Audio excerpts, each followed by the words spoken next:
मुंबईत युतीवरून घासाघीस सुरू असताना ठाण्यात युती तुटण्याची चिन्ह आहेत, कारण भाजप आणि शिवसेनेने स्वबळावर लढण्याची तयारी सुरू केली आहे। दोन्ही पक्षांकडून एकमेकांवर आरोप प्रत्यारोप सुरूच आहेत। ठाणे हा शिवसेनेचा बालेकिल्ला मानला जातो, मात्र शिवसेनेला ठाण्यात भाजपचंच आव्हान मिळू शकतं। तर मुंबईमध्ये आघाडी होऊ शकलेली नसली तरी काँग्रेस आणि राष्ट्रवादीने ठाण्यात मात्र आघाडी केलेली आहे।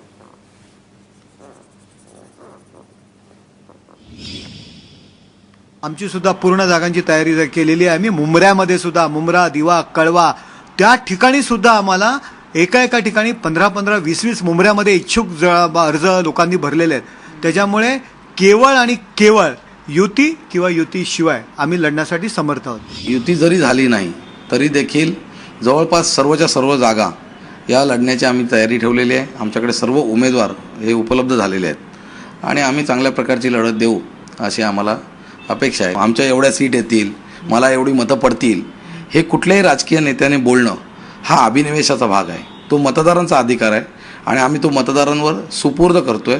पण आम्हाला आत्मविश्वास वाटतो की मतदार यावेळेला भारतीय जनता पार्टीला एक नंबरची पार्टी म्हणून पुढे आणतील।